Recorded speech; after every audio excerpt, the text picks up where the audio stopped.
आज कई टॉपिक्स हैं जिनको हम डिस्कस करने वाले हैं। एनसीएफ से रिलेटेड कुछ क्वेश्चंस, ब्लूम्स टेक्सोनॉमी से यानी ब्लूम के वर्गीकरण से, राष्ट्रीय पाठ्यचर्या की रूपरेखा 2005 से, और थर्ड टॉपिक है बेंड्यूरा का सोशल लर्निंग थियरी यानी बेंड्यूरा की ऑब्जर्वेशनल लर्निंग थियरी कह देते हैं, सामाजिक अधिगम का सिद्धांत। तो डिस्कस करेंगे इन तीन थियरीज को या तीन कॉन्सेप्ट्स को जो आपको फॉर श्योर हेल्प करेंगे कई नंबर्स दिलाने में। चाहे भी मेरे कैप का मजाक नहीं उड़ाएगा, बर्फ नहीं पड़ रही है दिल्ली में, लेकिन मेरा मन है तो इसलिए लगाया है। ठीक है, बाहर से आई हूं अभी इसलिए लगाया हुआ है, पता चले कमेंट्स में मजे ले रहे हो। स्टार्ट करते हैं आज का सेशन। जिसने मजाक उड़ाया देखना आप लाइक शेयर सब्सक्राइब आप कर ही देंगे क्योंकि आपको सेशन पसंद आता ही है और इसी वजह से एनर्जी भी मेरी अच्छी रहती ही है। The national curriculum framework 2005 डेराइव्स it's understanding from, जो राष्ट्रीय पाठ्यचर्या की रूपरेखा 2005 है, वो जो अपनी समझ है, वो जो अपना बेस है, वो कहां से उसने डेराइव किया है ये बता दीजिए फटाफट से। अगर एनसीएफ का सेशन ना देखा हो सर्च करके पूरा पढ़ लेना, मैंने पूरी गाइडलाइंस बताई हुई हैं। क्या मेन गाइडलाइंस हैं 5 के बच्चे को क्या है, रोट लर्निंग यानी रटने से दूर लेके जाना है, लर्निंग विदाउट बर्डन करानी है, मतलब बच्चे पे बोझ नहीं होना चाहिए, फ्लेक्सिबिलिटी होनी चाहिए एग्जामिनेशन सिस्टम में, एक एनरिचिंग आइडेंटिटी बच्चे की बने जो समाज और संस्कृति और देश डेमोक्रेटाइजेशन हो उस आइडेंटिटी का, इस तरीके की आइडेंटिटी बने, है ना। ये सारी चीजें बच्चे की होनी चाहिए, रियल लाइफ से कनेक्ट कर पाए आप बच्चे के वास्तविक जीवन से अधिगम को, ये बात कहता है एनसीएफ। और ये 2005 वाला एनसीएफ कौन से नंबर का है, ये 4th नंबर का है। सबसे पहले 1975, फिर 88, फिर ईयर 2000 और 2005 अभी नया आने वाला है, शायद आ जाएगा जल्दी ही। ठीक है बात, कोई दिक्कत परेशानी यहां तक ठीक है? कोई समस्या है तो बताओ। Thank you Himani. इतना तो सच मत बोलिए डैडी में बर्फ गिर रही है। आ जाओ इधर आ जाओ। देखो एक बार यार, मूड लाइट रख के पढ़ोगे तो ज्यादा अच्छे से पढ़ पाओगे। आंसर क्या होगा आपको पता है, कंस्ट्रक्टिविज्म यानी रचनावाद। रचनावाद क्या बात करेगा, इसका नाम ही है कंस्ट्रक्टिविज्म या रचनावाद, मतलब नॉलेज को कंस्ट्रक्ट किया जा सकता है, इस बात पे फोकस होगा। कैसे, एक्टिवली बच्चा सक्रिय होकर के ज्ञान का निर्माण कर सकता है, मीनिंगफुल लर्निंग कर सकता है, एक्सप्लोर करके अपने एनवायरमेंट को सबके साथ सीख करके, इसी पर बेस्ड है आपका एनसीएफ। रचनावाद एक स्कूल ऑफ साइकोलॉजी है जिससे प्याजे, वाइगोस्की, ब्रूनर ये लोग बिलोंग करते हैं। ये सभी ये मानते हैं कि बच्चे को एक्टिव रखा जाए। रचनावाद ये मानता है कि बच्चे को एक्टिव रखा जाए। ठीक है, कॉग्निटिव थियरीज, ह्यूमनिज्म, बिहेवियरिज्म, इन सब का इससे कोई संबंध नहीं है। क्लियर बात हो गई। व्यवहारवाद तो आदत डलवाने की बात करता है। कॉग्निटिव थियरीज जो है वो ब्रेन पे ज्यादा फोकस करती हैं, यहां एक्टिविटी की बात हो रही है। ह्यूमनिज्म मानवतावाद है ना, जिसमें हमने कार्ल रॉजर्स और अब्राहम मैस्लो की बात की है। मैराथन सेशन देखे होंगे तो आप कनेक्ट कर पा रहे होंगे। देखिए एक बार next question, according to the national curriculum framework 2005 learning is dash and dash in its character. बताइए एनसीएफ 2005 के अकॉर्डिंग लर्निंग क्या है, फटाफट से बताओ। अरे थैंक यू कनक, आंसर करो आंसर। बहुत ही बढ़िया, सब अपनी अपनी मर्जी से आंसर कर रहे हैं। यार एनसीएफ 2005 जब ये कहता है कि बच्चे को एक्टिविटी करा के सिखाना है, नॉलेज का कंस्ट्रक्शन वो कर सकता है, रियल लाइफ से जोड़ना है, रटने से अलग हटाना है, रटवाना नहीं है। सिंपल बात है कि लर्निंग इज एक्टिव, ये नहीं होगा, learning is active and social in its character. सामाजिक गतिविधि है, सब आप लोग साथ में मिलकर ही सीख रहे हैं। जब हम साथ में आते हैं तो और अच्छे से सीख पाते हैं। तो लर्निंग एक्टिव तो है ही, इसमें बच्चे का सक्रिय होना तो जरूरी है ही, आप एक्टिविटी कराएं। दूसरा ये सोशल कैरेक्टर है, सोशल है अपने नेचर में, मतलब ग्रुप्स में सिखाओ, पीयर ग्रुप में सिखाओ, कोलैबोरेशन करके सिखाओ, कोऑपरेशन करके सिखाओ। ये चीजें इंपॉर्टेंट है, मतलब सहयोग कराना है, साथी समूह के साथ सिखाना है, ग्रुप में टीचिंग करनी है, प्रोजेक्ट वर्क दे सकते हो, फील्ड ट्रिप्स पे ले जा सकते हो, जहां भी बच्चा एक्टिव है और समाज में होकर के समाज की रियल प्रॉब्लम्स के लिए और रियल लाइफ के लिए सीख रहा है। दैट स्टैंड्स फॉर एनसीएफ, या फिर अच्छे के लिए ही वो स्टैंड करेगा। आगे बढ़ेंगे। देखो पैसिव नहीं हो सकता, जहां बच्चा पैसिव है वो आंसर खराब, पैसिव नहीं हो सकता। एक्टिव और simple in its character, simple कहां होता है, सिंपल थोड़ा ही है सब कुछ। ठीक, आगे बढ़ते हैं नेक्स्ट क्वेश्चन की तरफ। नेक्स्ट क्वेश्चन क्या कहता है ये देख लेते हैं।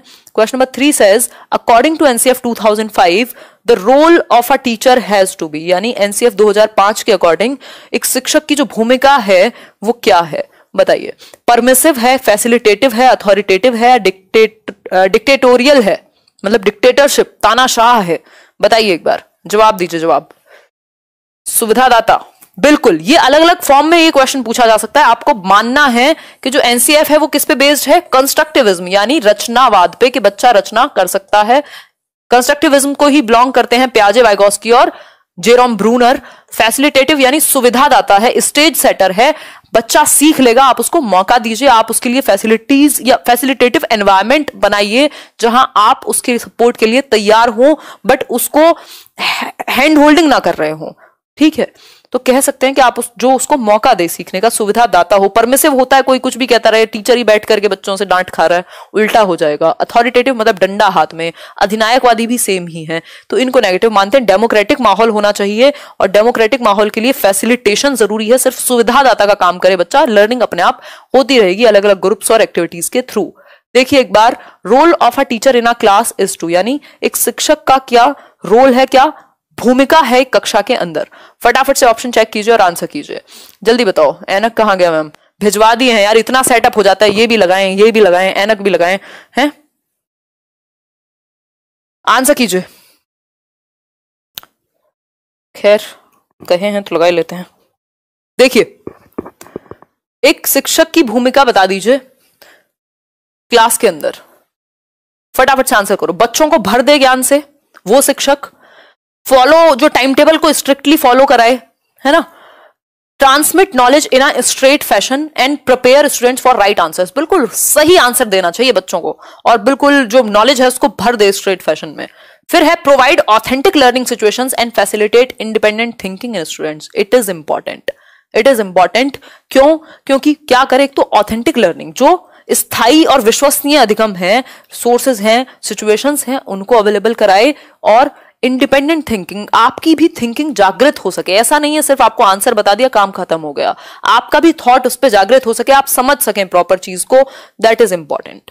ठीक है बात, आगे बढ़ेंगे। डी ऑप्शन, क्योंकि ऐसा नहीं हो सकता कि सिर्फ आप नॉलेज से फिल कर दें, बच्चे कोई खाली बर्तन नहीं है। ये बात हम चाइल्ड सेंटर्ड एजुकेशन में भी समझ रहे थे, बच्चे को आपको एक पौधे की तरह ट्रीट करना है, ना कि उसको एक खाली बर्तन के रूप में। ठीक है बात, इतनी बात तो समझ आ ही गई होगी मेरे ख्याल में। ये इंटरनेट थोड़ा सा स्लो है मुझे लग रहा है। खैर आगे बढ़ेंगे। नेक्स्ट है, टाइम टेबल को स्ट्रिक्टली फॉलो कराने से क्या हो जाएगा, मतलब डिसिप्लिन सब कुछ नहीं है, डिसिप्लिन ऑटोमेटिकली आ जाएगा यदि इंटरेस्ट है बच्चे का सीखने में। तो अगर आप इंटरेस्ट बना पाए, तो हम लोग यहाँ 7,500 लोग इंटरेस्ट की वजह से जुड़े हुए हैं। कोई डिसिप्लिन, कोई जबरदस्ती है। मैं कई बार खुद लेट आ जाती हूँ, कई बार मुझे नहीं पता कौन लोग आए हैं, कौन लोग आज नहीं आए हैं, आप लोग खुद आते हैं।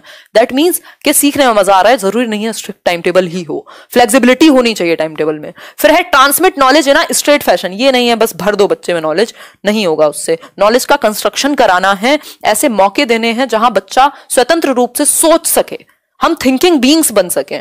ठीक है, बस एक्सेप्ट ना कर लें कुछ भी एज इट इज। आगे बढ़ेंगे क्वेश्चन नंबर 5 पर। 31 क्वेश्चंस हैं, स्पीड से करेंगे। Which one of the following best describes the role of text books in the classroom, यानी कक्षा में पाठ्य पुस्तकों की भूमिका का सबसे अच्छा एग्जाम्पल, सबसे अच्छा वर्णन, सबसे सूटेबल बात बुक के बारे में, है ना, बताओ कौन सी होगी, फटाफट से बताओ। आंसर करो, आंसर जल्दी आंसर करो, कोई बफरिंग नहीं है, बहाने मत लगाया करो आंसर करने के चक्कर में, और लाइक शेयर कर दिया करो आके, अच्छा लगता है ना, कृपा आती रहेगी। बताओ एक बार,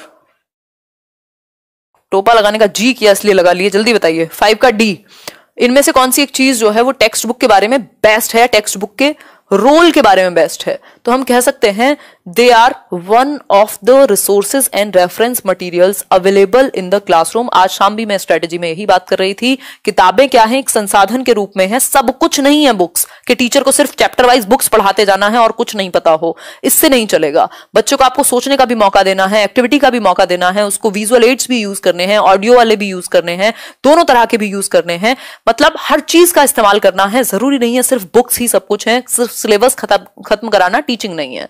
तो books one of the resources हैं, सर्वो सर्वा नहीं है, एवरीथिंग नहीं है, बहुत सारे रिसोर्सेज में से, बहुत सारे संसाधनों में से एक संसाधन किताब है। ठीक है बात, होमोजेनिटी रहती है पूरे नेशन में। अरे यार किताबों में भी आप देखते हैं कितना वेरिएशन है, सब जगह पे सेम सिलेबस नहीं हो सकता। They provide guidance to teacher and parents about the course of study, इसके और भी तरीके हैं, करिकुलम प्रोवाइड कराता है गाइडेंस। ठीक है, they form the most essential learning resource in a resource starved context. अब ये ऐसी बात हो गई कि जहां रिसोर्सेज ही नहीं है वहां पर वो होंगी, तो बाकी चीजें भी हो सकती थी, तो सेट नहीं बन पा रही है बात, एक लॉजिकल आंसर नहीं मिल पा रहा है। बुक्स की बात आएगी तो they are one of the resources, not everything. मतलब बहुत सारे संसाधनों में से एक अच्छा संसाधन है किताब, पुस्तक अगर आप कहना चाहें तो। क्वेश्चन नंबर 6 देखिए, which of the following statements about children are correct? बच्चों के विषय में कौन सी एक बात जो है वो सही है?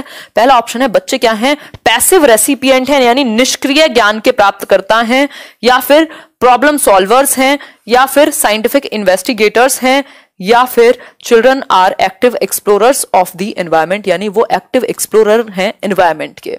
बताइए एक बार फटाफट से, जल्दी। अनुराग सिंह नाम ले दिया आपका। Relatively permanent change in behavior is called learning। इस सापेक्ष रूप से स्थायी परिवर्तन को हम अधिगम कहते हैं। बात कर लेंगे किस दिन इस चैप्टर पे भी। फटाफट से आंसर करो अभी तो। चिल्ड्रन आर प्रॉब्लम सॉल्वर्स, बहुत बढ़िया बात है। एक्टिव एक्सप्लोरर्स में क्या समस्या थी ये बताना जरा, कौन सा? देखो आंसर यहां से चूज करना है। इसी बात की मैंने बात की थी, मैचिंग वाले क्वेश्चंस और कई सारे एक साथ चूज करने में आप गलतियां कर देंगे आते हुए भी। बच्चे पैसिव नहीं हो सकते, इस बात को ध्यान में रखना। जहां भी पैसिव निष्क्रिय कर दिया बच्चों को तो मतलब आपने रोबोट बना दिया, उनको बिठा दिया बस और भर रहे हो आप, ठीक। बच्चे को एक्टिव होना है, यानी प्रॉब्लम सॉल्वर होगा, समस्या समाधान करता होगा तो अच्छे से सीख पाएगा। साइंटिफिक इन्वेस्टिगेटर, लिटिल साइंटिस्ट भी कहा है प्याजे ने। कल प्याजे वाइगोस्की पढ़ के आना, प्याजे करेंगे कल शाम को प्याजे डिस्कस करेंगे। Children are active explorers of the environment, it is important. तो कह सकते हैं ए ऑप्शन को छोड़ के बाकी सारे सही हैं, बी सी डी, यानी फोर्थ ऑप्शन इज राइट। तो पेपर में ध्यान से ऐसा मत करना कि फर्स्ट या सेकंड में से कोई लगा दो, यहां पे देख के मार्क करना, नहीं तो गलती निश्चित है। एक आध नंबर भी ऐसे चला जाएगा ना तो दिक्कत होगी फिर, ठीक। आगे बढ़ेंगे, नेक्स्ट क्वेश्चन पे बढ़ेंगे। क्वेश्चन नंबर 7 देखिए, knowing the naive conceptions that students bring to the classroom. इसको ऑल्टरनेटिव कॉन्सेप्शंस भी कह देते हैं नाइव को। अब इसको थोड़ा सा ध्यान से पढ़िएगा, एक क्वेश्चन निश्चित रूप से आता है हर बार, ये मैंने इसी में शामिल कर दिया है क्योंकि इससे हम रिलेट कर सकते हैं। बताइए एक बार, नाइव कॉन्सेप्ट्स जो बच्चे क्लासरूम में लेकर के आते हैं उनके बारे में आपका क्या ख्याल है? बताइए। कॉल माय नेम, नाम नहीं लूंगी, मैं अंक ले लिया है, लेकिन फटाफट से आंसर करो, बहुत तेजी के साथ, बहुत ही तेजी के साथ। उत्तम ऐसा नहीं है मैं कोई रैंडम नाम लेती हूँ, 8000 लोग हैं यार, ऐसा मैं सोच के थोड़ी नाम लूंगी। 7th का सी कह रहे हैं आप लोग। नाइव कॉन्सेप्शंस, भोली अवधारणाएं कह लीजिए आप इनको, या जो भी आप कहना चाहें, वैकल्पिक अवधारणाएं भी कहते हैं इनको, दूसरा नाम जो है इनका, ठीक। आप जानते हैं ये नाइव कॉन्सेप्शंस का मतलब है कि आपको पता है कि बच्चे कुछ गलत कॉन्सेप्ट लेकर के क्लास में आते हैं, उनके दिमाग में कुछ गलत धारणाएं हो सकती हैं जो लॉजिक के हिसाब से या साइंटिफिक हिसाब से, फैक्चुअल तरीके से जो फैक्ट्स ना हो, जो सही ना हो, वो उनकी ओपिनियन हो सकती है। उनको लग सकता है कि जब हम ट्रेन से जाते हैं तो हमारे साथ पेड़ भी चलते हैं, है ना, या फिर चंद्रमा की अपनी लाइट है, या इस तरीके की बहुत सारी चीजें उनको लग सकती हैं जो उनको गलतफहमी हो। अब ये जो गलतफहमियां हैं ये हमें अपने एनवायरमेंट से ही बिल्ड होती हैं हमारे, इनको आपको गलत नहीं बोलना। हमारा जो आज का तरीका है मॉडर्न वे का एजुकेशन का, हम इसमें इसको ऑल्टरनेटिव वेज कहते हैं, यानी बच्चों का भी सोचने का ऑल्टरनेटिव तरीका है, वैकल्पिक धारणा है उनकी। गलत धारणा नहीं कहेंगे इसको, नाइव कॉन्सेप्ट्स कहेंगे, यानी अभी अनुभव उतना नहीं है, अनुभव की कमी वाले कॉन्सेप्ट्स। नाइव उसी को बोलते हैं ना जिसमें अनुभव की कमी हो, एक्सपीरियंस की कमी हो, तो इनको नाइव कॉन्सेप्शंस कहेंगे या फिर ऑल्टरनेटिव कॉन्सेप्शंस कहेंगे। इनको रॉन्ग नहीं कहते और इनको हम एक्सेप्ट करते हैं ताकि हम बच्चे को जान सकें कि उसके अंदर क्या क्या धारणाएं हैं और उनको कैसे ठीक कराना है, डिस्कशन के थ्रू या चैलेंज करके डिस्कशन में। यही इसका तरीका है कि आप डिस्कशन में सही जानकारी तक उसको पहुंचा दें, बजाय कि उसको डांटने के या गलत साबित करने के। ठीक है बात। तो नाइव कॉन्सेप्शंस जो बच्चा क्लासरूम में लेकर के आता है, अगर टीचर को ये बात पहले से पता होगी कि बच्चे कुछ गलत फहमियां लेकर के आते हैं, वैकल्पिक धारणाएं उनकी होती हैं क्लासरूम में, तो इससे फायदा क्या होगा ये बताइए। पहला ऑप्शन है pulls down the teacher's morale, मतलब टीचर का ही मोरल डाउन हो जाएगा इस बात से। ऐसा कुछ नहीं है, आप हर चैलेंज के लिए तैयार हैं, आप सुपरमैन और सुपर वुमेन हैं एज टीचर्स। फिर है does not serve any purpose of the teacher, teacher का कोई पर्पस सर्व नहीं होता इससे। भाई जो भी बच्चा लेके आता है ना, मैं आपको बहुत बार कह चुकी हूं, बच्चा जो लेके आए ना क्लासरूम में वो अच्छा ही है, आपको उससे बिल्डिंग बनानी है, वो नींव है, ठीक। तो इसको ऐसा भी नहीं कह सकते कि कोई पर्पस सॉल्व नहीं होगा, ये तो आपके ऊपर है, आप उसको यूज कैसे करेंगे। फिर है helps the teacher to plan teaching more meaningfully, यानी और अर्थपूर्ण ढंग से टीचर अपना लेसन प्लान कर पाएगा, ऐसे एग्जांपल्स ला पाएगा अगर उसको पहले से पता है कि बच्चों के दिमाग में ऐसी गलत अवधारणाएं हो सकती हैं। जैसा मैं आपको एक चीज बताती हूं एग्जांपल देकर के, हम मल्टीपल इंटेलिजेंस कर रहे थे अभी कल परसों, बहुबुद्धि का सिद्धांत, उसमें एक क्वेश्चन आता है, उसमें 8 प्रकार की गार्डनर ने बुद्धि बताई है, उसमें एक क्वेश्चन आता है, आया हुआ क्वेश्चन है कि गार्डनर के अकॉर्डिंग कौन सी बात सही है, तो उसमें एक ऑप्शन आता है भटकाने के लिए कि गार्डनर ने कहा है 8 प्रकार के तरीके हैं सिखाने के। ये ऑल्टरनेटिव कॉन्सेप्शन है जो आपके दिमाग में बन गया होगा इनडायरेक्टली ही, अपने आप ही, कि गार्डनर ने कहा होगा 8 प्रकार की बुद्धि होती है तो 8 प्रकार के तरीके होंगे और ये बात सही है, जबकि ये बात गलत है। गलत धारणा बन गई है आपके दिमाग में, ऐसा है ना। ये बात सही थोड़ी है, 8 तरीके थोड़ी होंगे सिखाने के सेवरल वेज हो सकते हैं, मल्टीपल वेज हो सकते हैं, बुद्धि के 8 प्रकार हैं। तो ये जो गलत धारणा, ऐसी अगर मुझे पहले से पता है कि ये धारणा आपके दिमाग में बन सकती है, आप लोग ये आंसर गलत करते हैं, दैट मीन्स मुझे अपना लेसन प्लान करने में आसानी होगी। अब मैं जानती हूं कि आप गलतियां करेंगे कहां, तो मैं आपका डाउट वही सॉल्व करके या उसको क्लियर करके चलूंगी या उस चीज पे और फोकस करूंगी, जैसे मैं अभी इसी क्वेश्चन पे अटकी हुई हूं। क्यों? क्योंकि ये चीज क्लियर करनी है, इसमें कंफ्यूजन बनी रहती है। ठीक है बात। तो कह सकते हैं कि टीचर को मदद मिलेगी ये जानने से कि बच्चों के दिमाग में कुछ वैकल्पिक धारणाएं हो सकती हैं जो सही ना हो, तो उनको ठीक करने के लिए इनको गलत ना मान के विकल्प मानते हैं कि ऐसा भी सोच सकते हैं बच्चे। भाई सबके अलग अलग कॉन्सेप्ट्स होते हैं, तो ये टीचर को हेल्प करेगा अर्थपूर्ण तरीके से अपने लेसन प्लान को बनाने में। फिर है next option, hampers the teachers planning. Hamper नहीं करता, है ना। हर चीज आपके रिसोर्स के रूप में काम करेगी, टीचर के लिए तो एटलीस्ट। बच्चे के लिए आपकी बहुत सारी एक्टिविटीज हैम्पर कर सकती हैं, आपका भेदभाव करना, आपका बहुत ज्यादा डिस्क्रिमिनेटरी या पार्शियल होना, या फिर हम कहें तो ये सब तो एक ही बातें हो गई खैर, या फिर हम कहें बहुत ज्यादा आप अथॉरिटेटिव हैं, पैसिव एक्टिविटी या टीचर सेंटर्ड क्लासरूम रखते हैं, ये बच्चे के लिए हैम्पर कर सकती हैं। टीचर के लिए ये टीचर की जिम्मेदारी है कि वो नेगेटिव चीजों को या डिफिकल्ट चीजों को भी वो एक्सेप्ट करके प्लान करे। तो कभी भी ऐसा ऑप्शन जिसमें टीचर को आराम मिले उसको हम सही नहीं मानते। ये बात मैंने आज शाम की स्ट्रेटजी में भी कही थी। होपफुली आपको ये जो पूरा गाथा है समझ आ गई होगी कि मैं कहना क्या चाहती थी। शिक्षक को क्या मिलेगी? हेल्प मिलेगी अपने शिक्षण को सार्थक ढंग से बनाने में, प्लान करने में। क्वेश्चन नंबर 8 देखिए एक बार। A 3-year-old चाइल्ड होगा, A 3-year-old चाइल्ड। देखिए एक बार, अगर आंसर समझ में आ गया हो तो बताओ। अरे थैंक यू सईद, आंसर समझ में आ गया कि नहीं? अरे धन्यवाद Bhavneet, we all are best. फटाफट से आंसर बताओ एक बार, समझ में आ गया कि नहीं आया? तो भी मस्त लग रही है। अच्छा धन्यवाद संदीप। आज से 24 घंटे पहनेंगे, मजाक कर रही हूँ। खैर जल्दी से आंसर करो।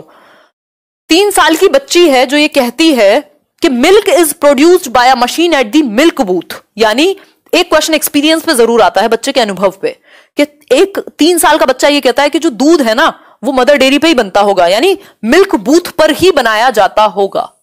अब इनमें से कौन सा एक स्टेटमेंट है जो इस बात का सही एक्सप्लेनेशन दे पाएगा? एज टीचर्स हमारी जिम्मेदारी है कि हम बच्चे को समझ पाएं। बच्चे को आपको अपनी तरह नहीं देखना है कि जितना आप जानते हैं उसको भी उतना ही पता होगा।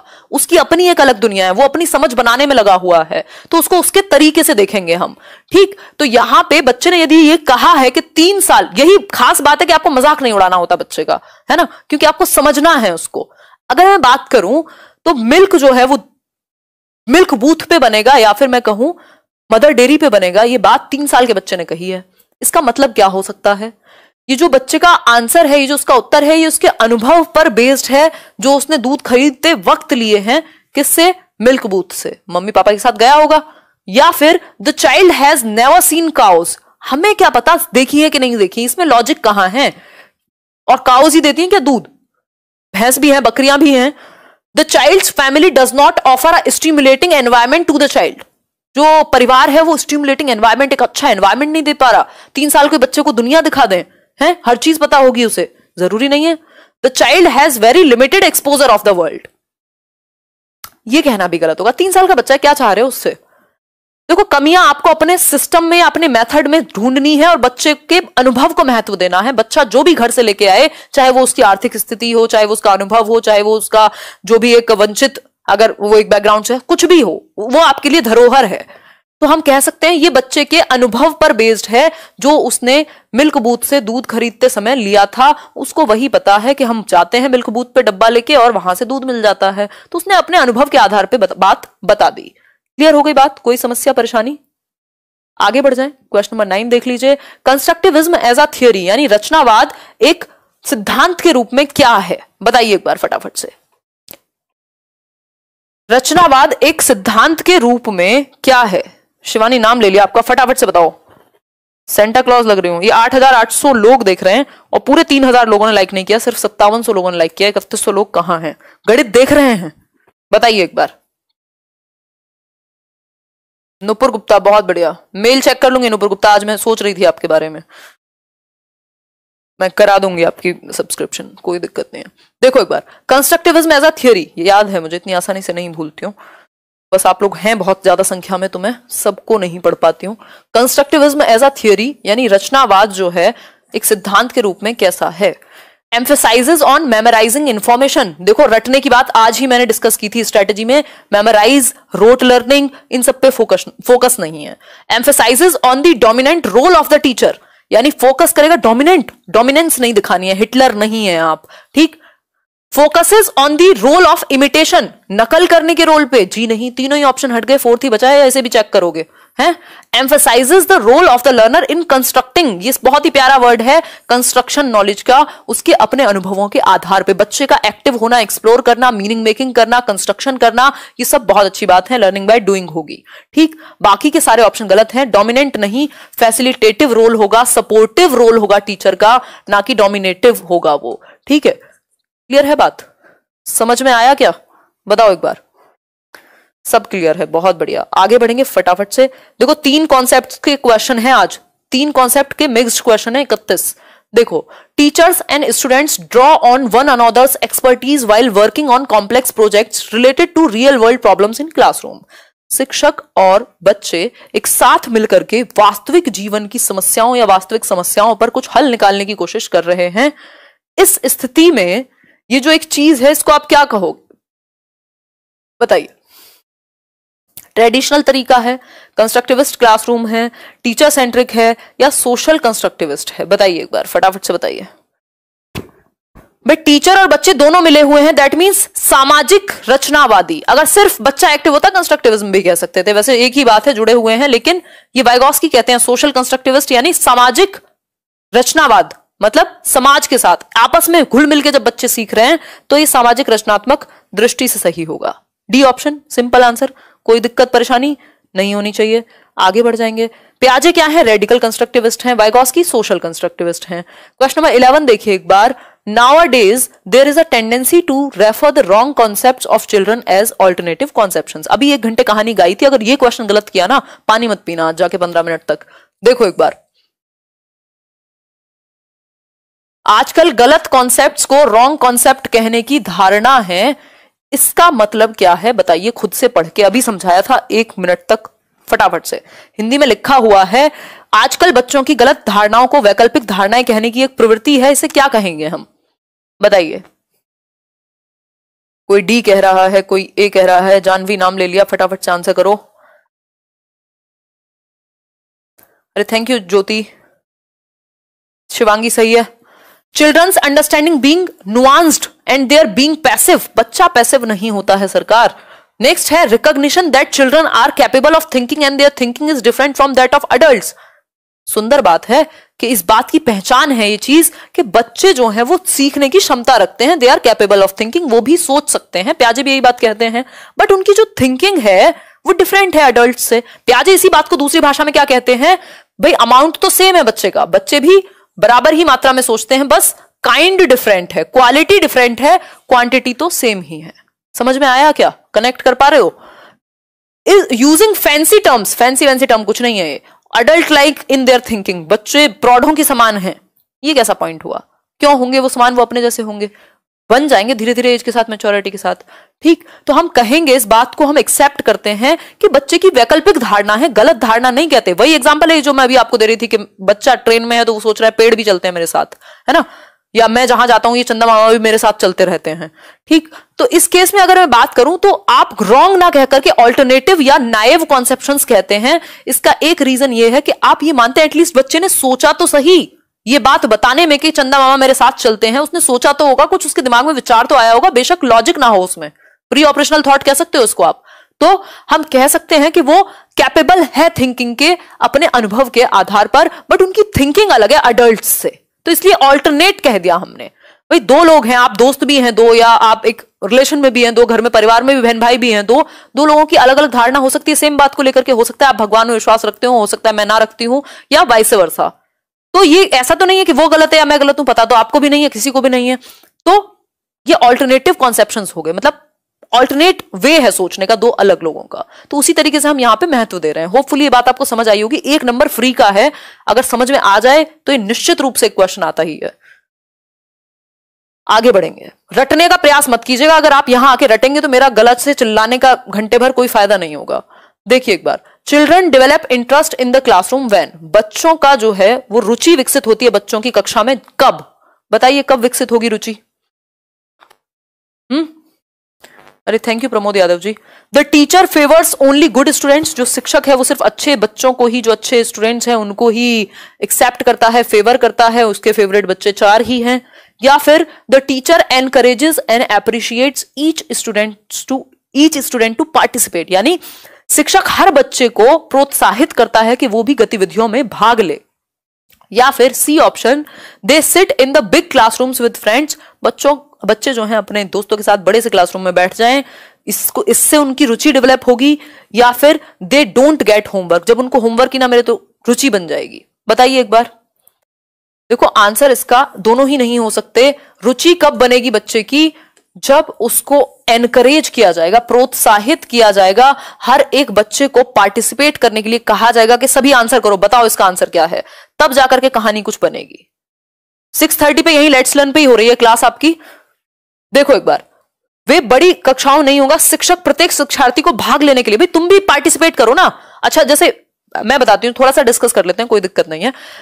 मेरा जो मतलब डीएलएड था, मुझे डांस वांस नहीं आता है बिल्कुल भी, लेकिन ये शिक्षक के ऊपर है कि उसको बच्चे को पार्टिसिपेट कराना कैसे है। तो हमारी फेयरवेल थी, आई थिंक हमारे सीनियर्स को हमें फेयरवेल देनी थी, तो मैम को पता था ये टेक्नोलॉजी में इसका चलता है दिमाग, तो उन्होंने कहा ठीक है ये सॉन्ग मिक्स एडिटिंग वगैरह में तुम्हें आना है। मैंने पार्टिसिपेट करना ही नहीं था, क्योंकि ना तो मेरे को मॉडलिंग आती है, ना मेरे को डांस आता है, ना कुछ और आता है उस तरीके का। तो उस केस में लेकिन शिक्षक के ऊपर है, यदि वो बच्चे को थोड़ा सा समझ पाया है तो वो इन्वॉल्व कर लेगा। और मस्त मिक्सिंग हुई है, कह सकते हो यूट्यूब की वो पहली शुरुआत थी 2015 में, फर्स्ट ईयर में। तो वो एडिटिंग जो थी सॉन्ग्स की, उस तरीके से मैंने की और बहुत मजेदार की, है ना। तो कह सकते हैं कि आप एनकरेज करेंगे कि वो पार्टिसिपेट करें, जिस भी एबिलिटी, जिस भी इंटरेस्ट के अकॉर्डिंग वो कर सकते हैं। ठीक है, आगे बढ़ेंगे, नेक्स्ट क्वेश्चन पे बढ़ेंगे। Question number 13, the conclusion, children can learn violent behavior depicted in movies may be derived on the basis of the work done by which of the following psychologist। मतलब कि बच्चे जो हैं वो वायलेंट व्यवहार, violent मतलब आक्रामक व्यवहार को मूवीज से या पिक्चर्स से या वीडियोस से सीख सकते हैं। इस बात में विश्वास कौन रखेगा, ये बता दीजिए। आपको सब आता है, बताते नहीं हो। अरे खतरनाक आता है वो तो, बिल्कुल वो गाना और डांस जो है वो ऐसे बाथरूम तक सीमित होना चाहिए, रूम तक इवन।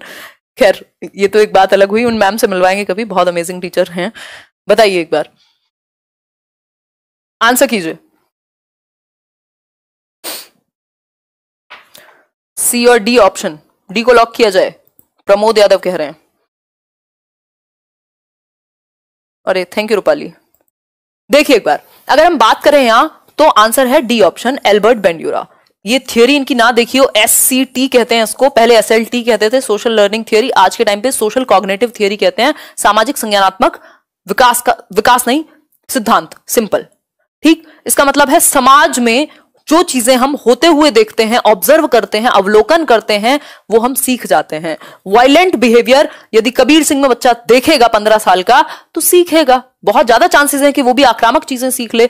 बोबो डॉल एक्सपेरिमेंट था इनका, है ना। तभी तो मूवीज में एज रेस्ट्रिक्शन लगी होती है कि 18 साल से कम उम्र के बच्चों के लिए नहीं है, क्योंकि वो उतने परिपक्व नहीं हुए हैं अभी वो जो देखेंगे उसका प्रभाव उन पे पड़ सकता है। और ये खतरनाक चीज है कि आप बच्चे को सही चीजें दिखाएं, वो भी जरूरी है। तो बोबो डॉल एक्सपेरिमेंट जो था वो इन्होंने किया था, और इमिटेशन की भी इन्होंने बात की है कि बच्चा अनुकरण करके सीखता है, मॉडलिंग की प्रोसेस के थ्रू सीखता है।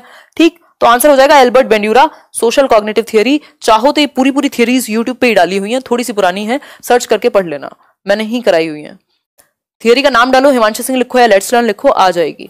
Students observe fashion shows and try to imitate models, यानी शिक्षार्थी जो हैं वो फैशन शो को देख करके अनुकरण करने की कोशिश करते हैं। This kind of imitation may be called, इस अनुकरण को हम क्या कहेंगे, बताइए एक बार, फटाफट से बताइए। शालिनी टोपी का मजाक कोई नहीं उड़ाएगा, बता रही हूं मैं, श्राप दे दूंगी, 2 नंबर कम हो जाएंगे पेपर में। बताओ एक बार। गीता मैम ने नहीं बोला था, पारुल मैम ने बोला था, बताओ एक बार, आंसर कीजिए भाई। 9000 लोग हो गए हम जुड़ करके, जल्दी जल्दी बताओ, जल्दी फटाफट से आंसर करो, मजाक की बात दूर रही।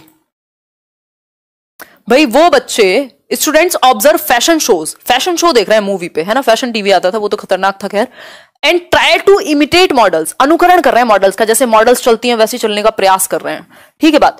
इस केस में यदि हम बात करें तो ये जो इमिटेशन है इसको क्या कहेंगे, ये जो प्रकार है अनुकरण का इसको क्या कहेंगे, generalisation, primary simulation, secondary simulation या सोशल लर्निंग, सामाजिक अधिगम है, जो समाज में होते हुए देख रहे हैं वो सीख ले रहे हैं, ठीक है। सोशल लर्निंग थियोरी बेंड्यूरा की है, सिंपल बात, सोशियो कल्चरल थियोरी नहीं है, वो वाइगॉस्की की है, तो ये गलतियां हमें नहीं करनी, ठीक है बात। अनसीन पैसेज कल करेंगे, नहीं मजहर ऐसा नहीं है, मैं थोड़ा सा स्पीड से चल रही हूं, मॉनिटर हमें कौन करेगा, 9,000 लोग देख रहे हैं, अगर मॉनिटरिंग का डर हो तो जीवन जीना ना छोड़ दें। देखिए एक बार, थोड़ा सा टू द पॉइंट इसलिए चल रही हूं क्योंकि फिर हम बातों में भटक जाते हैं, मैं बहुत बातू नहीं हूं और आप लोग मेरे से भी ज्यादा हैं, तो अगर मैं कोई कमेंट बीच में लंबा ले गई तो वो टॉपिक से भटक जाएंगे, और 31 क्वेश्चन है, टाइम लगेगा सॉल्व करने में। देखो, our teacher is teaching children by demonstration of a task to correct the performance of an already learned task, he is using dash method of teaching, यानी कि पहले से सीखे हुए कार्यों में सुधार लाने के लिए शिक्षक बच्चों को प्रदर्शन देकर सिखा रहा है, वह शिक्षण की कौन सी विधि का प्रयोग कर रहा है, मतलब सुधार लाने के लिए प्रदर्शन, डिमॉन्स्ट्रेट करके, डिमॉन्स्ट्रेशन नहीं होता कई बार, आपने दिखा दिया कि देखो ये ऐसा होता है आपका ये पूरा क्या बोलते हैं उसको, सोलर सिस्टम, आपने दिखा दिया डेमोन्स्ट्रेशन के लिए, किसी ने गलती की थी आपने दिखा दिया, देखो सैटर्न की तरफ ये रिंग्स हैं, ठीक, तो ये कौन सा मेथड कहोगे आप इसको, ध्यान से आंसर करना, इसका ध्यान से आंसर करना, श्राप मत देना रिंकू कह रहे हैं, अरे यार रिंकू आए है पीजे मारते रहते हो हैं। देखो एक बार, मॉडलिंग, मॉडलिंग यानी प्रतिरूपण की प्रतिक्रिया कहते हैं, इसको प्रक्रिया कहते हैं। इमिटेशन कोई मेथड नहीं है, नकल करना मेथड नहीं है, नकल करना एक उसका स्टेप मान लो या फिर एक तत्व मान लो इस थियोरी का, नकल करना कोई मेथड नहीं है, ठीक है, नकल करके सीख लेते हो वो एक डिफरेंट चीज है। इस पूरी प्रोसेस को मॉडलिंग कहा जाता है। जब आप मान लीजिए टीवी में किसी को देखा या कोई चीज को देखा, डेमोन्स्ट्रेशन को करते हुए दिखाया किसी ने, मैं बता दूं आपको कि ये दो जो मार्कर हैं ये क्या है, ये आइडेंटिकल हैं, दैट मींस ये बिल्कुल एक जैसे हैं, ये डेमोन्स्ट्रेशन कर दिया मैंने, दिखा दिया आपको, और आपसे कहा जाएगा दो आइडेंटिकल चीजों को दिखाओ ला करके, आप भी ढूंढ के लाओगे, इसे मॉडलिंग की प्रोसेस कहते हैं। मतलब मॉडलिंग में क्या होता है, 4 स्टेप है मॉडलिंग के, फटाफट से बताओ कौन कौन से 4 स्टेप हैं, बताओ एक बार, 4 स्टेप बताओ मॉडलिंग के कौन से हैं, फटाफट से बताओ। कैप पे भी लेट्स लर्न लिखवा दीजिए, लिखवा देंगे सर, अभी तो बहुत व्यस्त हैं, अकेले क्या क्या करें, बताइए एक बार। सही चल रहा है नेट, कोई दिक्कत नहीं है। क्या 45 डेज में हो जाएगा? बिल्कुल हो जाएगा, क्यों नहीं होगा नीलम, धन्यवाद कैप की तारीफ के लिए। 45 डेज में क्या 15 दिन में भी हो जाएगा अगर आप ठीक से पढ़ पाओ तो। देखो एक बार, अगर मैं बात करूं मॉडलिंग, और आपके पास 90 दिन कहां से लाओगे, जितने दिन है उसी में सोचोगे ना करने का। मॉडलिंग देखो, और मुझे कुछ ऐसा समस्या नहीं है कि कुछ चेप देना है आपको कि मैं कहूं कि नहीं हो सकता 45 दिन में। देखो एक बार, अटेंशन, फटाफट से बताओ 4 स्टेप मॉडलिंग की प्रोसेस के। रिटेंशन, अटेंशन का मतलब है अवधान, नहीं अटेंशन का मतलब है, क्या बोलते हैं अटेंशन को, बताओ यार फटाफट से हिंदी में। अटेंशन को जो भी बोल, ध्यान कह देंगे हम। अटेंशन का मतलब है ध्यान, रिटेंशन का मतलब है अवधान, टिकना दिमाग में। फिर है रिप्रोडक्शन, यानी आप इस चीज को करके देखेंगे, उत्पादन करेंगे इस चीज का। और फिर है रीइंफोर्समेंट या फिर मोटिवेशन, यानी जब आप उसी चीज को रिपीट करें और आपको मिल जाए रीइंफोर्समेंट, प्रोत्साहन, शाबाश कह दे कोई, तो ये लर्निंग की प्रोसेस कंप्लीट हो जाएगी। और इन्हीं 4 स्टेप्स में चलती रहती है, इसी को मॉडलिंग कहते हैं। जब आपको दिखाया गया कि ये दोनों मार्कर क्या है, आइडेंटिकल हैं, क्या है, आइडेंटिकल हैं, आपकी अटेंशन गई यहां, आपका ध्यान गया यहां, हाँ देखो ये दोनों मार्कर ठीक, कैमलिन लिखा है, ये लिखा है, आपका ध्यान गया। ये चीज आपके दिमाग में रह जाएगी कि आइडेंटिकल का मतलब होता है, हिमांशी ने दिखाया था दोनों मार्कर बिल्कुल एक जैसे थे, जरा भी अंतर नहीं था, दैट मींस जो बिल्कुल एक जैसे हो। जुड़वा बच्चों की बात कर रही हूं वैसे आइडेंटिकल की मैं, आइडेंटिकल ट्विंस की, ठीक है। मतलब आपके दिमाग में ये चीज रह गई। अगर अटेंशन नहीं है तो बाकी सारे स्टेप खराब हैं, अगर आप अटेंटिव ही नहीं है कहीं पे तो नहीं सीख पाएंगे। तो ध्यान आपका जाएगा, वो दिमाग में रहेगा कि ये होता है आइडेंटिकल ट्विंस, या आइडेंटिकल होना मतलब बिल्कुल सेम होना। अब आप क्या करेंगे, नेक्स्ट टाइम आपने देखा किसी एक क्वेश्चन को या किसी भी दो लोगों को, तो आपने ये जो सीखा था इसको आपने करना चाहा, आपने बताया अरे तुम तो आइडेंटिकल ट्विन हो, एकदम एक जैसे दिखते हो, है ना। किसी ने कहा हाँ, मैंने कह दिया अरे तुमको तो कॉन्सेप्ट आ गया भाई, वेरी गुड, शाबाश, जो भी नाम है आपका, लर्निंग हो गई। इसका और भी एक एग्जाम्पल हो सकता है, आपने मम्मी को खाना बनाते हुए देखा और आपका गया ध्यान, आपके दिमाग में रह गया कि मम्मी जो है वो गोल गोल रोटी ऐसे ऐसे बनाती हैं, और आपके दिमाग में ये चीज रह गई। अगले दिन आपने खुद इसको करना चाहा, उत्पादन करना चाहा, रिप्रोडक्शन करना चाहा इस चीज का, आपने किया, भारत का नक्शा बना, फिर भी पापा ने रीइंफोर्स कर दिया कि कोई बात नहीं, शाबाश बेटा, अगली बार ट्राई करो और अच्छा होगा, तो लर्निंग हो जाएगी और आगे और अच्छी होगी। लेकिन अगर यही रोक दिया गया, आपको डांट फटकार लगा दी गई, तो समस्या आएगी लर्निंग में। तो ये 4 स्टेप होते हैं मॉडलिंग के, जिसकी बात बेंड्यूरा करते हैं कि हम डिमॉन्स्ट्रेट करके कोई चीज देख करके अगर सीखेगा बच्चा, तो ये 4 स्टेप्स इन्वॉल्व होंगे। ठीक है, बात समझ में आया? आगे बढ़ते हैं।